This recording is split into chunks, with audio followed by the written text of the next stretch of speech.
Livro de 1 Reis, capítulo 19 e o verso 2, diz o seguinte: Então Jezabel mandou um mensageiro a Elias, a dizer-lhe: Assim me façam os deuses, e outro tanto, se de certo amanhã, a estas horas, não puser a tua vida como a de um deles. O que vendo ele, se levantou e para escapar com vida, se foi, e chegando a Berseba, que é de Judá, deixou ali o seu servo, o seu auxiliar, disse: fica aí. Ele, porém, foi ao deserto a caminho de um dia, e foi sentar-se debaixo de um zimbro, e pediu para si a morte. O que ele está pedindo, gente? Elias pediu a morte, e disse: Já basta, ó Senhor, toma agora a minha vida, pois não sou melhor do que os meus pais. Só um detalhe, Elias está dizendo: eu não sou melhor do que os meus. O que aconteceu com os pais de Elias?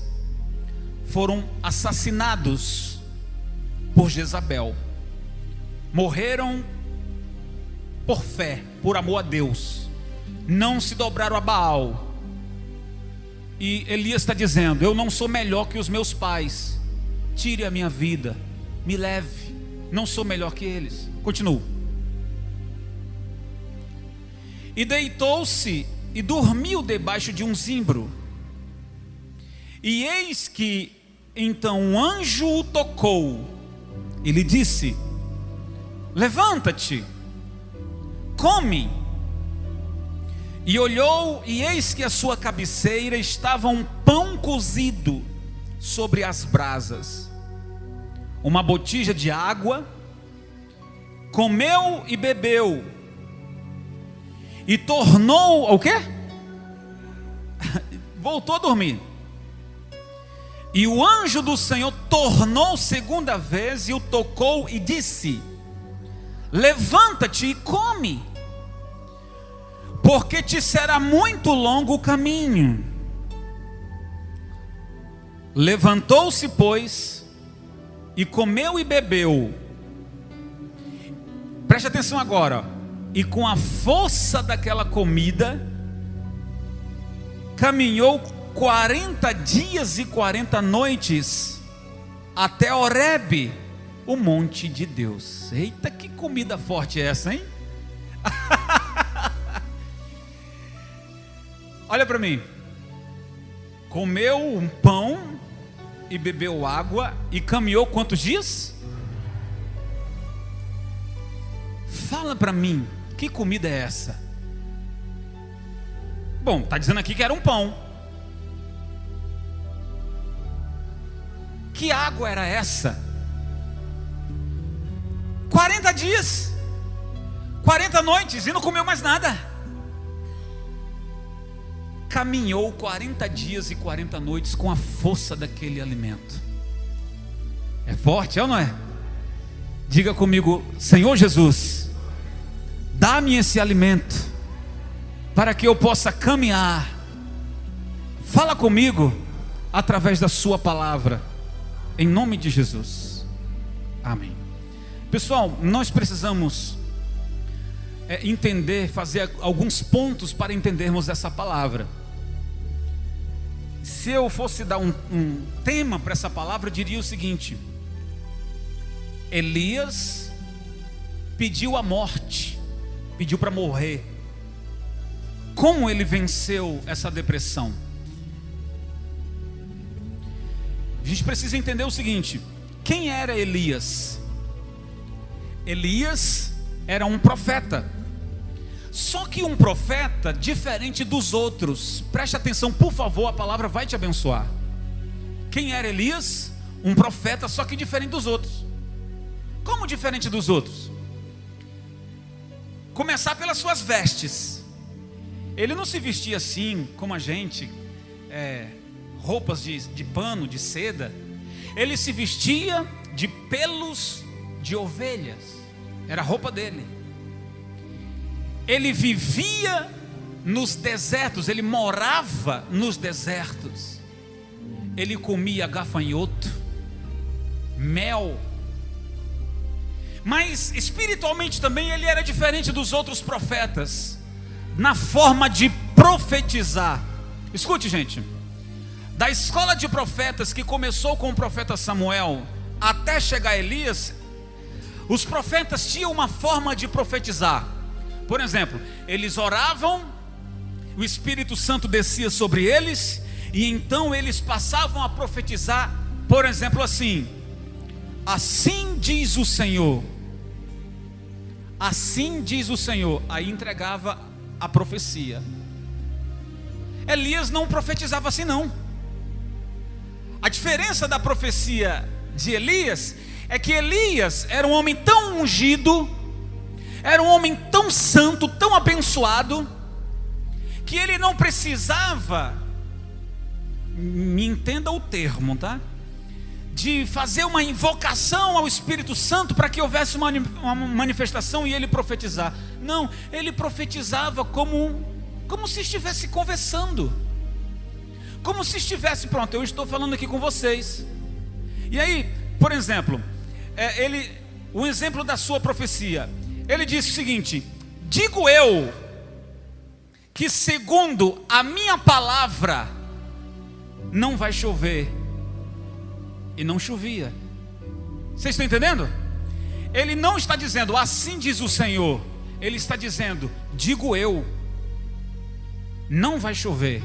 Não chovia. Vai chover. E chovia. Ele chega na casa da viúva e ele diz o seguinte: olha, faz um bolo primeiro para mim, depois para ti e para teu filho, porque eu te sou enviado. Não faltará a farinha e não faltará o azeite, até o dia que chover sobre a face da terra. Então, com que autoridade Elias profetizava? Eu estou dizendo que ele era um profeta diferente dos... Isso aqui é uma introdução para você entender. Ele era diferente dos outros. A sua forma de viver, de se vestir, de morar, seu relacionamento com Deus, falava com Deus. E no momento de profetizar, não precisava daquela manifestação do Espírito Santo para profetizar. Profetizava conversando: olha, teu filho viverá. E o morto ressuscitava. Assim como eu estou falando. Quem está me entendendo, pessoal? Então vejam só, o que vai acontecer na vida de Elias, nesse homem que a gente olha assim, então esse homem era poderoso, então esse homem era cheio de unção. Quem olha assim, jamais vai imaginar o que Elias vai enfrentar, a ponto de pedir o quê? A morte. Olhando assim para um homem que tudo que fala acontece, olhando assim, jamais vamos imaginar que ele vai fugir com medo de uma mulher chamada Jezabel, com medo de morrer. Jezabel era a esposa de Acabe. Então olha o cenário em que Elias está. Preste atenção. O que Elias via no decorrer dos seus dias? Elias via reis após reis que traziam idolatria para o povo de Israel, trazia o paganismo, trazia os ídolos, mandava matar profetas de Deus. Por exemplo, o rei Acabe, o marido da Jezabel. A Bíblia diz que o pai de Acabe, que foi rei de Israel, diz a Bíblia que ele foi o rei que mais fez coisas ruins a Israel. Está escrito isso, que o pai de Acabe, ele foi um dos reis que fizeram mal perante o Senhor, mais do que os seus antecessores. Aí Acabe, seu filho, vem e faz o pior. Se o seu pai já tinha feito mal mais do que todos os seus antecessores, ele faz pior. E olha o que ele faz. Ele provoca a Deus. Ele casa com Jezabel. Jezabel era a filha do rei de Sidom, da onde se trouxeram a idolatria. O casamento de Acabe com Jezabel não foi por outra coisa, não foi por amor, foi para provocar a Deus. Se o irmão olhar para a história de Sansão, Sansão não poderia casar com outra mulher que não fosse do seu povo, e ele foi lá e desafiou. O que aconteceu com Sansão? Morreu, mas antes de morrer foi humilhado pelos seus inimigos. Então Acabe, o rei Acabe, ele se perde. Ele passa então a fazer coisas terríveis em Israel e a provocar ao Deus de Israel, casando com Jezabel. Essa mulher foi mal. Jezabel, quando chega em Israel, ela manda matar todos os profetas de Israel. Ela traz a imagem de Baal e ela coloca Baal nos altares aonde antigamente se invocava o Senhor. Ela dá ordem para que se invoque culto a Baal e a Zira, ou Azira, que eram ídolos, um da fertilidade e o outro das plantações. Ela manda o povo adorar aqueles deuses. O que acontece? Muitas pessoas morrem, assassinados. Muitos profetas de Deus são assassinados. Muitos, pessoal. Muita gente. Elias então aparece nesse cenário, aonde tudo que Jezabel manda Acabe fazer, ele faz. Tudo que Jezabel fala assim: olha, você tem que fazer isso, Acabe, ele, para agradar ela, fazia. E vice-versa. Por exemplo, a Bíblia diz que Nabote era um judeu, servo de Deus, e ele tinha uma propriedade próximo ao palácio. Então o rei Acabe vai lá e diz: me vende a sua propriedade. E o Nabote diz: não, rei, minha propriedade foi o Senhor que me deu e não está à venda. Então Acabe chega em casa bicudo, e a esposa diz: o que te aconteceu? E ele diz: é porque eu quis comprar a vinha de Nabote, e ele disse que não quer me vender. E a Jezabel diz: deixa comigo. Então ela vai por trás, ela levanta uma situação, ela contrata homens para fazerem acusações a Nabote, dizendo que Nabote está desrespeitando o rei. Então, diante daquela lei, todas as pessoas que desafiassem o rei seriam mortos. Ela inventou isso. Nabote é morto em praça pública, apedrejado. E ela chega em casa e diz para o rei Acabe: toma posse agora, a vinha agora é tua, porque Nabote está morto. Que mulher endemoniada, hein?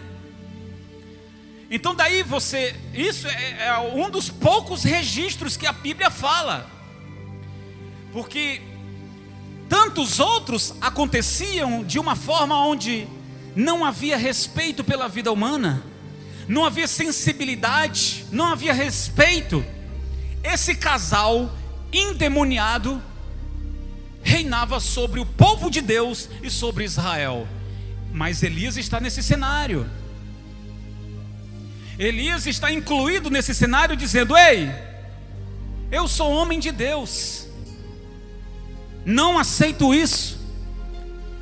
Diria para você que Elias, ele lutou muito para convencer ou para converter aquele povo. Lutou muito. Converter quem, pessoal? Porque a ordem era essa: tem que adorar Baal, tem que adorar Azera.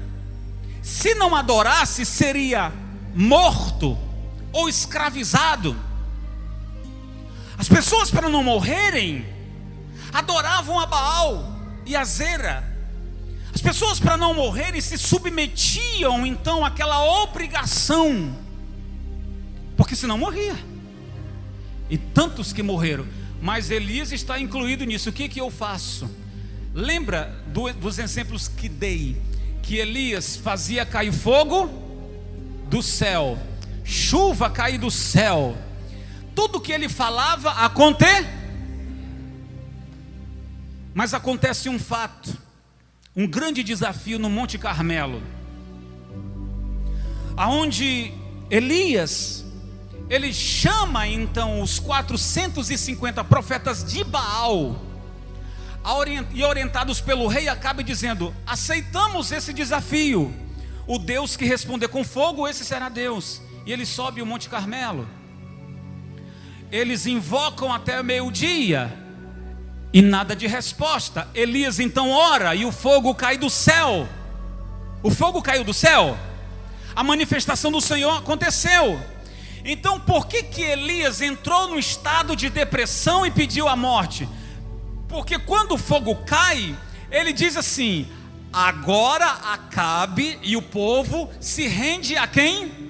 A Deus, porque o fogo caiu. Eles fizeram um acordo: o Deus que responder com fogo, esse será. Então Elias disse: poxa, agora sim, agora o povo vai se voltar para Deus. Só que isso não aconteceu. O fogo desceu, mas o povo não se rendeu. Acabe não se converteu. Jezabel continuou na sua incredulidade. Então ela, como disse aqui o texto, revoltada porque os seus 450 morreram, ela fez uma ameaça dizendo: amanhã, por essas horas, a cabeça desse homem estará cortada, assim como foi feito a estes se referindo aos 450 profetas que morreram. Ela ameaçou o homem de Deus. Então esse homem de Deus, que faz fogo cair do céu, que faz chuva cair e parar, que faz milagres extraordinários, esse homem faz o que, gente? Foge. Como entender isso? A pregação começa aqui agora. Elias entra num estado de enfado, depressão, medo, e ele chama o seu auxiliar, caminha um dia e diz: olha, é melhor você ficar aqui, eu vou seguir o meu caminho. E ele se embrenha no deserto, ele descansa debaixo de uma árvore. O anjo acorda ele e diz: ei, Elias, come aqui esse pão, bebe aqui essa água, levanta-te. Ele come, bebe, mas ele não se levanta, ele dorme de novo. O estado mental, espiritual de Elias estava abalado. E sabe o que nós entendemos através dessa palavra, pessoal? Que Elias, ele era aquele super homem consagrado que fazia cair fogo do céu, mas ele também é humano, porque ele fica tipo decepcionado, porque ele orou e o fogo caiu do céu, as pessoas não se converteram, e ele fica o quê? Ele fica decepcionado. É tipo assim: eu já vi rei após rei passar e trazendo paganismo, idolatria para o meu povo, Então eu enfrento o rei, eu enfrento o sistema político, mas as coisas não mudam. E ele começa a ficar o que, gente? Cansado, enfadado. Mas o anjo toca nele e diz: levanta-te, porque a tua jornada te será longa. Aí ele comeu o pão, bebeu a água e caminhou 40 dias. Eita, pão abençoado. Andar 40 dias e 40 noites com a força daquele pão. Mas essa é a força de Deus quando derramada sobre nós.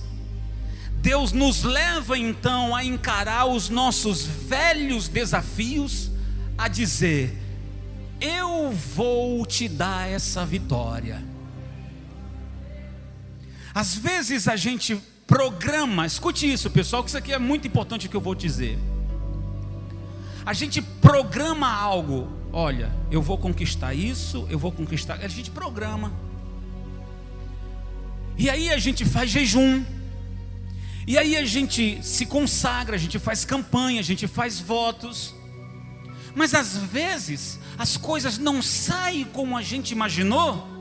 E a gente tende a se decepcionar como Elias e dizer assim: eu orei tanto para Deus prosperar essa empresa, investi dinheiro, fui enganado, fui roubado, me trapacearam. A pessoa entra no estado de angústia. A pessoa que diz: eu fiz campanha por esse casamento, por essa família, e descobri algo tão doloroso, me aconteceu algo tão ruim. A pessoa emocionalmente tende-se a se esconder. Elias deixou o seu auxiliar e disse: é bom você ficar aqui, porque eu vou me embrenhar nesse deserto, eu não quero falar com ninguém. Se deitou e dormiu. Só que Elias não sabia que a todo momento o Senhor estava do lado dele. Glória a Deus, pessoal. Deus está sempre do seu lado. Às vezes você não percebe. Às vezes você só sabe olhar para o problema que está chegando, mas não percebe que Deus te sustentou. Era para ter acontecido algo muito ruim, mas Deus poupou você, Deus cuidou de você. Glória a Deus, pessoal. Então eu preciso então destacar aqui alguns pontos dessa frustração de Elias depois que o fogo caiu.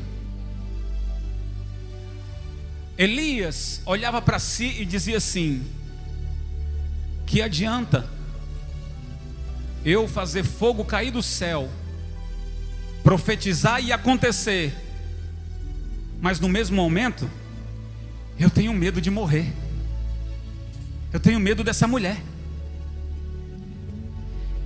E isso nos ensina que nós somos humanos. Você está me entendendo, pessoal? Isso nos ensina que as coisas não estão no controle humano.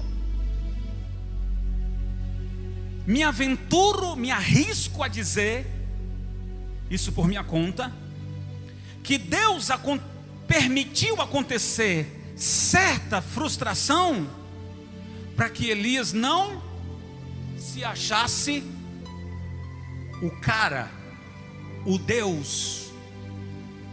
Porque ele profetizava diferente dos outros. Os outros profetas diziam assim: assim diz o Senhor, entregava a profecia. Ele não. Ele dizia assim: eu afirmo que vai descer fogo do céu, e caía fogo. Eu afirmo que vai chover, e chovia. Eu chamo vocês para o desafio, vai cair fogo do céu. Caiu. Mas logo veio no outro dia Jezabel dizendo: quero a cabeça dele. Ele fica frustrado. Me arrisco a dizer que Deus permitiu isso para que ele não se achasse o bam. Isso acontece com muitos. Às vezes as pessoas alcançam uma vitória e já se esquece de Deus, já não vem mais à igreja, acha que já pode tudo. Não faz isso. Não faz isso. Você vai perder o que você ganhou. Agora, se você quer ser uma pessoa ter uma história bonita do início ao fim, lute, vença, permaneça. Glória a Deus, pessoal. Bom, o pior de tudo é quando uma pessoa está vivendo um esfriamento espiritual e não percebe o que está acontecendo com ela. Veja, existem pessoas que elas vão se esfriando, espiritualmente falando, aos poucos, e ela não percebe. E eu digo para você que esse é um dos piores momentos, que Satanás, ele é astuto, e ele vai tentar atacar você no seu momento de fragilidade. No momento de quê? No momento em que Elias estava frágil, isolado, o Senhor falou com ele. Ainda bem que ele se levantou e disse: não vou ficar aqui debaixo dessa árvore. Eu não vou ficar aqui. Eu sei que eu já estou enfrentando uma luta muito grande. Seria muito, digamos assim, confortável para Elias dizer assim: muitos já morreram, eu não quero morrer, então eu vou ficar escondido aqui nesse deserto. Ele poderia fazer essa escolha, mas ele disse: não, o Senhor veio aqui, na minha angústia o Senhor me visitou, na minha frustração o Senhor me... Vamos lá, pessoal. Na minha frustração o Senhor me visitou, e eu ouvi. Ouvi como? Eu me levantei e disse: eu não vou ficar aqui, eu não vou ser um covarde. Quando ele disse: olha, eu prefiro que o Senhor me mate ou me leve, mas no mesmo instante ele diz: mas eu não sou melhor do que os meus pais que morreram. Ele está em um conflito mental. Eu disse aqui que é muito ruim quando a pessoa está vivendo uma espécie de esfriamento espiritual e ela não percebe isso, ela se deixa levar. Ainda bem que Elias não se deixa levar, e ele ouve o quê? Faz assim, quem está me entendendo, pessoal? Você está me entendendo? Obrigado. Quem que não passa por uma frustração? Quem é que não passa por uma luta?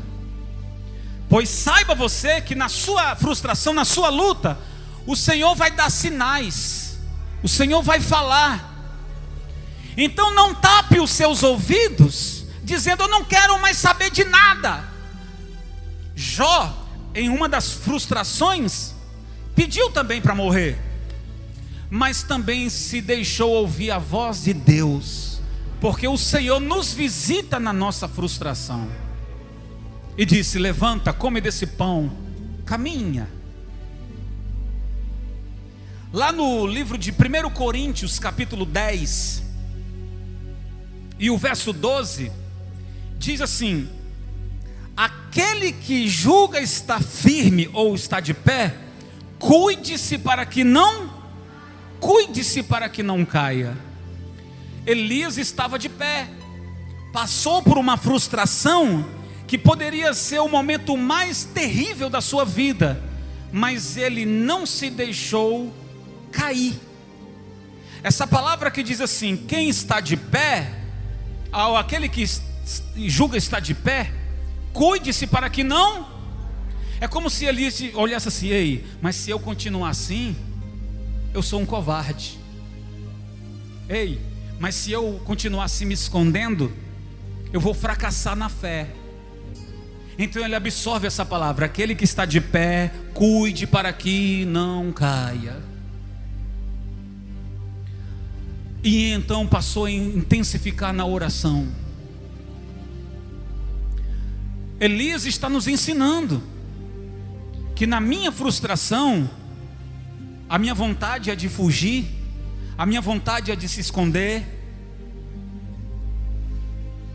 a minha vontade é dizer assim, é agir assim: vou dar um tempo, vou conseguir vencer isso sozinho. Não vai não, meu irmão, desculpe, não vai não. a tendência de bater a mão no peito e dizer assim: eu vou aguentar sozinho. Meu irmão, com todo respeito, não vai. Se você se isola, se você se esconde, a sua ruína será pior. Deus está dizendo para você: não se entregue a essa frustração. Deus, em uma hora dessas, enviou ou enviará um anjo para dizer assim: levanta, come essa comida. Olha a comida que eu estou te dando agora. Olha a comida que Deus está te dando agora. Diga: eu recebo. A comida que Deus está dizendo: come essa palavra, levanta, porque a sua missão ainda não acabou. Glória a Deus, pessoal. Então, nós temos também a tendência de dizer que alguém que sucumbiu é porque não era de Deus. Ou dizer de alguém, ou dizer de nós mesmos. Temos a tendência de dizer assim: ah, caiu, sucumbiu, desapareceu, porque não era de Deus. Temos que ter responsabilidade nisso. Será mesmo? Abro aqui um detalhezinho para dizer assim: eu recebi muitas notícias ao longo do meu ministério de pastores que se mataram, esposas de pastores, missionárias, cometeram suicídio. Essa frase que disse, às vezes a gente tende a pensar, a julgar, a dizer: ah, não era de Deus. Calme com esse julgamento, porque não é assim. Quem sabe aquela pessoa, ser humano, grande homem de Deus, grande mulher de Deus, mas vamos lá, gente, mas é ser humano. Elias, homem ungido, consagrado, fazia fogo cair do céu, mas era o quê? Então não diga: o fulano sucumbiu, caiu, porque não era de Deus. Não diga isso, porque quem sabe aquela pessoa entrou num colapso, ou em colapso espiritual e mental, frustração espiritual, que tudo o que queria era morte. E nós não podemos julgar as pessoas. Nós não estamos no lugar de Deus. Quem nunca se frustrou?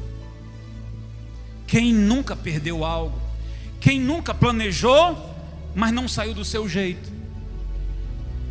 E aí às vezes as pessoas dizem: eu quero o quê? A morte.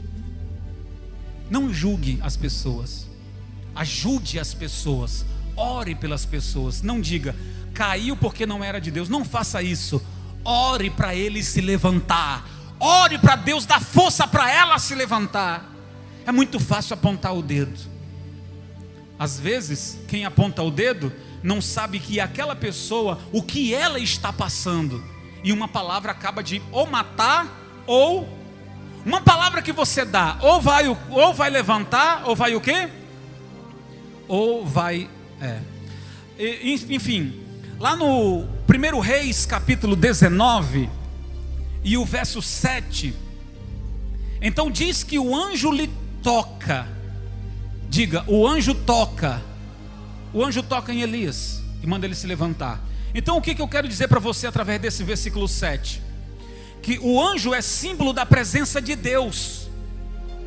Era um homem, mas era símbolo da presença de Deus.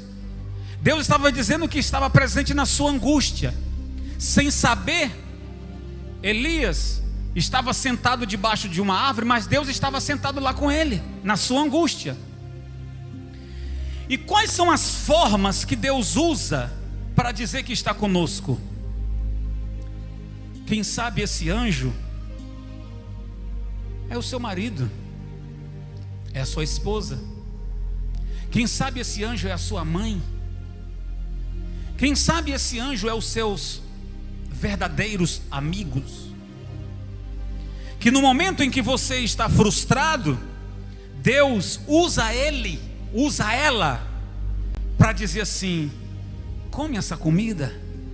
Ou traduzindo: você vai conseguir, levante-se. Já mandaram você levantar? Quando você estava aflito, já disseram para você: ei, se levanta. Foi um anjo que Deus mandou até você. E o pior disso é quando a pessoa não escuta, não percebe que Deus enviou um sinal. Ela fecha os olhos para isso e diz assim: ah, eu morri, mas eu não sabia. Eu te enviei. Aquela história lá do outro que estava no mar e os bombeiros foram e ele disse: não, eu não vou sair daqui porque Deus vai me salvar. Aí foi outro lá no helicóptero e diz: não, pode ir embora porque Deus vai me salvar. E o danado morreu. E quando chegou do outro lado, disse: o Senhor não mandou me salvar? Eu mandei várias vezes. Você que não percebeu, não caia nisso. Deus age de uma forma simples para nos salvar. Amém, pessoal? Se você está passando uma situação, nesse momento Deus está me enviando como profeta para dizer: levanta-te. Mas você também pode ser o enviado de Deus para uma outra pessoa, a dizer para ela: levanta-te, porque a sua vida não vai acabar assim. Glória a Deus, igreja. A sua história não vai acabar. Para terminar, pessoal, então Elias, voltando lá para o caso de Elias, o primeiro ato profético de Elias, 1 Reis capítulo 17, verso 1, diz assim, capítulo 17, verso 1: então Elias, o tebista, dos moradores de Gileade, disse a Acabe: vive o Senhor Deus de Israel, perante cuja face estou, que nesses anos nem orvalho, nem chuva haverá, senão segundo segundo a minha palavra. Eu vou parar aqui para a gente meditar nisso. Por que que Elias, ele vai enfrentar Acabe e vai dizer na cara dele: não vai chover no espaço de 3 anos e meio, e não chove? Por que que, escute pessoal, que eu vou fazer tipo uma inversão. A seca traria consequências para Elias também, porque ele também comia. A falta da água traria também consequência ao povo de Israel. Então eu fui pegar os meus botões. Por que que Elias vai dizer que não vai chover, se consequências ruins também estaria acontecendo com ele se não chovesse? Sabe por quê, pessoal? Lembra quando Jezabel, filha do rei oh meu Deus, como é que sim, a filha do rei que era idólatra, trouxe Baal, trouxe um outro Astarote e colocou diante do altar e disse: nós vamos adorar eles. Um é da chuva e o outro é das fertilizações. Elias vem e diz assim: olha, não vai chover.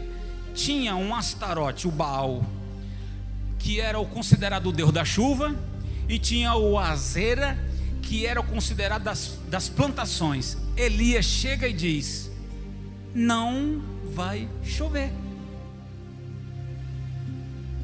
Pegou aí agora? Pegou aí agora, gente? O que que essa palavra está nos mostrando?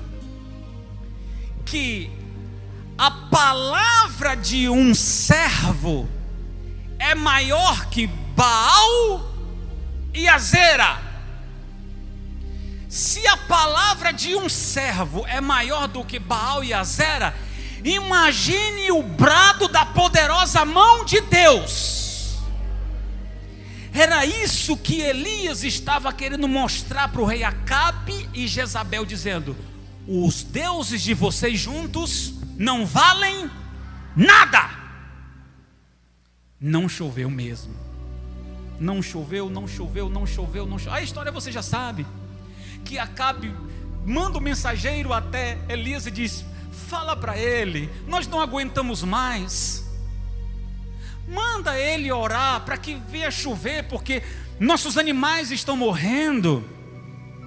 Nosso povo, até parece que Acabe tinha dó dos súditos. Até parece. A Bíblia diz que Jezabel, o ódio, a raiva de Jezabel contra os judeus era tão grande, que ela pediu então a cabeça de Obadias. Então aquela palavra que fala daquela viúva, que o profeta chega lá e diz assim: ei, eu te sou enviado aqui, faz um bolo para mim e tal, não sei o quê. E ela diz: olha, eu não tenho nada, eu só tenho um pouquinho de farinha e azeite. Ele diz: mas eu sou enviado. Ele então abençoa e multiplica o azeite e a farinha. Aquela outra viúva, que os credores iam lá na casa dela dizer: me dá teus 2 filhos, porque o teu marido me devia, e eu vou levar os teus 2 filhos. Ela clama ao profeta. Os historiadores dizem que o marido dessa viúva era Obadias, que ele tinha vivo, escondido 100 profetas e sustentado durante 3 anos e meio, escondido de Jezabel. Quando Jezabel descobre, fala para Acabe: eu quero a cabeça dele. Então o rei Acabe chama Obadias para procurar água para os cavalos e as mulas. Até parece que ele estava preocupado com o povo, né? Estava mais preocupado com cavalo e mula. Armou uma cilada e matou ele, porque descobriu que Obadias tinha do seu bolso sustentado durante 3 anos e meio 100 profetas de Deus, escondido de Jezabel. Gastou um dinheirinho bom, não gastou? 3 anos e meio? Aí aquela mulher vai lá suplicar: meu marido temia ao Senhor, está vindo os credores a levar meus 2 filhos. Então o profeta diz: vai, entorna então o azeite sobre as tuas vasilhas, vende e vive do resto. Lembra dessa passagem? Elias está mostrando para Acabe, para Jezabel e para o povo que quem manda é Deus. Diga: quem manda é Deus, quem ordena é Deus. Para terminar mesmo, pessoal, 1 Reis capítulo 17, versículo 4, diz o seguinte: e há de ser que beberás do ribeiro, pois eu tenho ordenado a corvos que ali te sustentem. Foi, pois, e fez conforme a palavra do Senhor, porque foi e habitou junto ao ribeiro de Querite, que está diante do Jordão. E os corvos traziam pão e carne pela manhã, como também pão e carne à noite, e bebia do ribeiro. Eu termino então essa palavra dizendo o seguinte, pessoal: Elias, o Senhor disse para ele: sai daqui, Elias, sai daqui, porque eu preparei um ribeiro para você beber.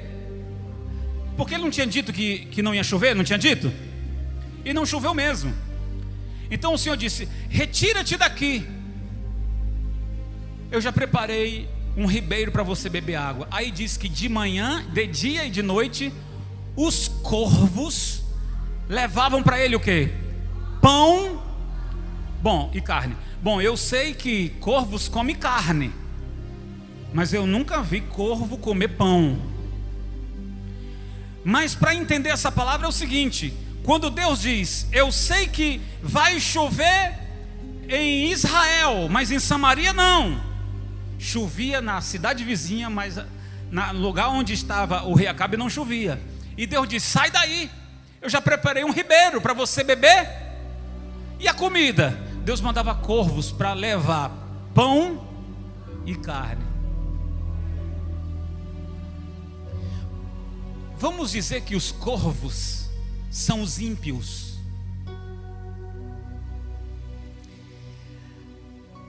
Se Deus nos manda se retirar de algum lugar e ir para outro, Ele já preparou já.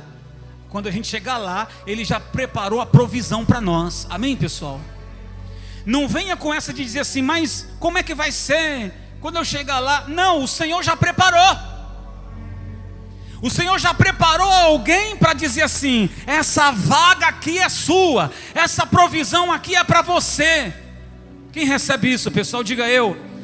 Então, como Elias não teve medo de profetizar, a dizer para Acabe: não vai chover, os seus deuses não vão poder fazer nada. E Acabe, falando com a sua mulher, dizia: olha, esse homem é de Deus mesmo. Se o que ele falou, os nossos deuses não podem barrar, imagina o Deus dele. Então não tenha medo você de profetizar. Comece a profetizar agora. Diga: Deus vai mudar a minha história, Deus vai mudar a minha vida, no nome de Jesus. Fica de pé e glorifica bem forte ao nosso Deus.